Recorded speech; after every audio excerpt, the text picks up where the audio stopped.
Assalamualaikum warahmatullahi wabarakatuh. Alhamdulillahirabbil alamin.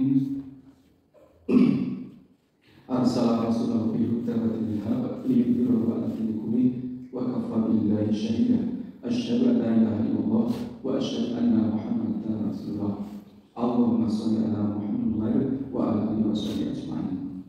Jamaah salat subuh yang dirahmati Allah. Alhamdulillah, marilah kita selalu mengaturkan rasa puji syukur kepada Allah atas limpahan rahmat hidayahnya. Alhamdulillah kita dipertemukan di waktu subuh ini dan bisa melaksanakan ibadah sholat. Semoga semua ibadah kita diterima oleh Allah Subhanahu wa Ta'ala. Amin. Salawat dan salam juga semoga dicurahkan kepada junjungan kita Nabi Agung Muhammad Sallallahu Alaihi Wasallam, para keluarga, sahabat dan para pengikutnya yang selalu mengharapkan syafaatnya di yaumul qiyamah. Ibu bapak jamaah rahimahullah, masih saya sampaikan tentang fikih masjid, yaitu sampai di tentang azan. Ya, azan itu seperti apa? Ini banyak sekali ada hal-hal yang perlu kita ketahui, bahwa lafaz atau kalimat azan itu sebetulnya dulu berasal dari mimpinya Abdullah bin Sa'id bin Abi Rabi'. Ya. Ia berkata, jadi dalam mimpinya itu Rasulullah mengatakan akan memukul lonceng guna mengumpulkan umat Islam untuk sholat berjamaah. Jadi dulu itu pakai lonceng, awalnya pakai lonceng itu menurut Abdullah bin Sa'id. Kemudian dalam riwayat lain, padahal beliau tidak senang, Rasul itu tidak senang menyerupai orang-orang Nasrani. Terus kemudian menceritakan itu Abdullah bin Sa'id itu, aku bermimpi di bawah berkeliling oleh seorang lelaki yang membawa lonceng di tangannya. Ya. Aku bertanya kepada orang itu, wahai hamba Allah, apakah kamu menjual lonceng ini? Ia balik bertanya, apa yang akan kamu lakukan dengan lonceng ini? Aku berkata, sebagai alat memanggil orang-orang untuk sholat. Ia berkata, maukah kamu aku ajari cara yang lebih baik? Aku berkata, ya. Ia berkata, ucapkanlah Allahu Akbar, Allahu Akbar, Allahu Akbar, Allahu Akbar. Asyhadu an la ilaha illallah, asyhadu anna la ilaha illallah, asyhadu anna Muhammadan abduhu, asyhadu anna Muhammadan rasulullah, asyhadu anna Muhammadan rasulullah. Hayya 'ala shalah, hayya 'ala shalah, hayya 'ala falah, hayya 'ala falah. Allahu Akbar, Allahu Akbar. La ilaha illallah. Kemudian dia mundur, tidak terlalu jauh, lalu berkata, ucapkanlah jika sholat tidak ditegakkan. Jadi kalimat itu berasal dari mimpinya Abdullah bin Sa'id. Kemudian esok harinya mimpi itu disampaikan pada Rasulullah. Kemudian Rasul bersabda, sungguh itu adalah mimpi yang benar. Insya Allah sekarang berdirilah bersama Bilal, ucapkan kepadanya kalimat dalam mimpimu itu agar dia memandangkan sebagai azan, karena dia lebih merdu suaranya daripada kamu. Jadi itulah sebabnya Bilal mengucapkan azan seperti yang disampaikan dalam mimpi Abdullah bin Sa'id itu, dan itu diiyakan, dibenarkan oleh Rasulullah. Dan kebetulan juga Umar itu juga mimpi yang sama, jadi luar biasa. Jadi itu adalah perintah kalau mendapatkan seperti wahyu lah, katakan seperti itu. Tapi tidak langsung kepada Rasul, tapi kepada Abdullah bin Sa'id dan juga kepada Umar. Jadi Umar itu juga berkata, demi zat yang mengutusmu dengan kebenaran, sungguh aku telah bermimpi seperti mimpinya Abdullah itu.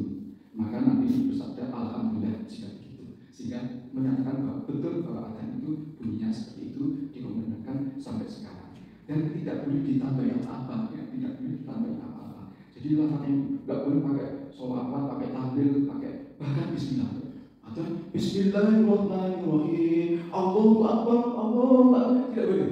Pakai Sayyidina pun juga nggak boleh. Asyhadu anna Sayyidina Muhammadan Rasulullah, tidak boleh. Jadi tetap seperti itu sampai sekarang. Tidak boleh ditambahi apa di dalam adzan, ya.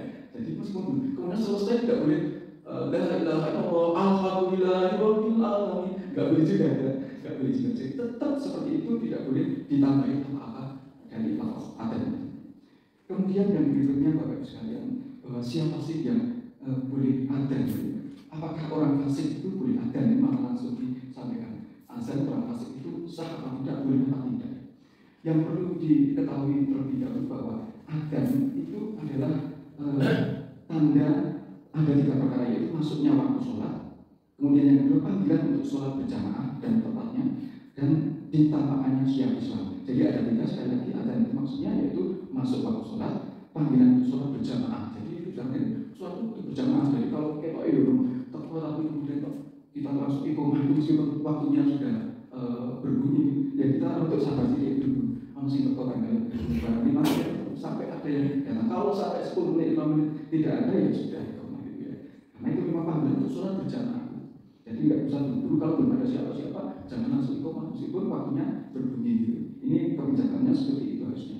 Kemudian yang ketiga, maksud adzan itu ditetapkan syiar Islam. Di situ syiar Islam itu ditetapkan. Nah, berkaitan dengan orang fasik tadi. Orang fasik itu siapa sih? Orang fasik itu ya orang yang tidak segan-segan melakukan dosa, ya, pendosa. Itu orang fasik. Dan orang yang melakukan perbuatan fahisyah. Fahisyah itu zina dan pendosa yang lain seperti itu. Jadi itu ada dua pendapat. Yang pertama yaitu mazhab Hanafiyah, Malikiyah, Syafi'iyah dan Hanabilah. Dalam satu riwayat bahwa azan orang fasik itu diterima, tetapi sebagian mereka makruh, menganggapnya makruh. Makruh itu lebih baik tidak. Makruh itu ibaratnya tidak, lebih baik tidak. Jadi bagusnya itu orang usah gitu, itu makruh ya. Kemudian yang kedua pendapatnya bahwa orang fasik tidak sah azan. Ya. Ini karena fasikannya jelas ya, jadi fasikan jelas orang itu suka berbuat dosa, kemudian kita tahu itu, maka itu tidak sah adanya ya. Ini terutama di kalangan Hanabilah ya.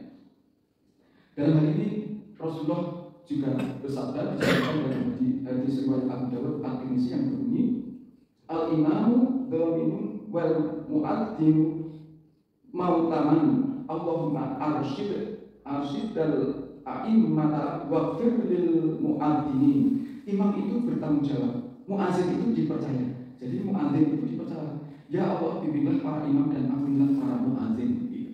Jadi yang namanya muadzin itu orang yang amanah, orang yang jujur, adil, dan ya baik akhlaknya. Itu harusnya seperti itu. Orang yang adzan itu seperti imam dan sama kedudukannya di mata Allah itu sama. Dalam hadis lain Rasul juga bersabda, ummanul muslimina ala sholatihim wa suhurihimul muadzinun. Orang-orang kepercayaan kaum muslimin tentang waktu sholat dan sahur mereka adalah para muadzin. Jadi para muadzin itu orang yang dipercaya.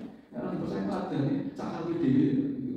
Waktu ini cakar PDW bisa juga gitu. Jadi memang orang yang dipercaya dan akhlaknya baik seperti itu. Kemudian bagaimana kalau menggunakan suara pakai mikrofon, pakai toa, sama seperti itu ya. Dalam hal ini dijelaskan bahwa hal itu tidak apa-apa karena masuk dalam syiar Islam dan juga untuk memanggil jamaah. Jadi kalau Bilal itu kalau adzan karena di atas itu maksudnya biar suaranya itu sampai kemana-mana itu memanggil itu, maka pakai toa sekarang itu dalam kondisi perubahan zaman kemajuan, maka pakai mikrofon itu diperbolehkan dalam hal ini. Kemudian yang terakhir, adzan menggunakan rekaman itu boleh enggak? Jadi merekam adzan itu boleh enggak? Perlu saya sampaikan dulu bahwa kedudukan orang yang adzan itu luar biasa ya. Jadi Rasul bersabda, al-mu'adzimuna atwalun nas akna wa yaumil qiyamah. Para muadzin adalah orang-orang yang paling panjang lehernya pada hari kiamat. Jadi di hari kiamat itu kelihatan lehernya adzan karena panjang lehernya. Kemudian di hadis yang lain, man adana sanatai asrota sanata wa jabat lahu jannah wa kutiba lahu bi taqdimihi fi kulli yaumin sifuna hasanatan wa bi kulli iqamatin salasuna hasanah. Siapa yang adzan selama 12 tahun dia pasti masuk surga. Jadi muadzin itu kalau dari profesi muadzin itu surga sebenarnya, masuk surga. Dan dicatat bagi adzan yang dia mengadakan setiap hari sebanyak 60 kebaikan. Jadi setiap orang adzan itu 60 kebaikan didapatkan. Maka tidak heran orang itu dulu berlomba-lomba untuk itu. Ada hadisnya juga di situ. Jadi 60 kebaikan dan setiap iqomah juga 30 kebaikan. Jadi yang iqomah itu 30 kebaikan, yang adzan itu 60 kebaikan. Nah itu kalau dilakukan 12 tahun jaminannya surga ya. Jadi 12 tahun jadi muadzin itu surga. Tapi kalau adzan, misalkan sekali adzan itu 60 kebaikan yang didapat. Kalau iqomah 30 kebaikan yang didapatnya. Jadi hadis lain Rasul juga bersabda, "Lau ya'lamun nasu ma fil nidai wa sofil awwali tsumma lam yajidu illa an yastahimu alaihi lastahamu." Seandainya manusia tahu apa yang ada pada adzan dan shaf pertama, kemudian mereka tidak bisa mendapatkannya selain dengan berundi. Jadi berlomba-lomba antara adzan dan shaf pertama itu. Misalnya mereka akan berundi. Jadi misalnya mereka akan berundi. Jadi zaman dulu itu kalau disuruh milih mesti rebutan. Adzan itu rebutannya. Adzan itu rebutan, shaf pertama itu juga rebutan. Nah itu Bapak Bapak Ibu sekalian, dan banyak uraian, tapi intinya adalah seperti yang saya sampaikan itu, bahwa adzan, kedudukan adzan itu luar biasa di mata Allah. Maka tidak sembarang orang harusnya adzan, tapi pilih orang yang paling baik akhlaknya, itu yang lebih baiknya. Insya Allah kita semuanya yang biasa adzan itu akhlaknya baik, dosa naik masjid ya, jadi seperti itu. Insya Allah masuk kategori itu. Jadi sah mereka semuanya yang adzan selama ini. Kan nggak ada yang preman yang adzan di tempat kita. Jadi insya Allah semuanya bagus dan mendapatkan pahala. Demikian Bapak Ibu sekalian, mudah-mudahan ada manfaatnya.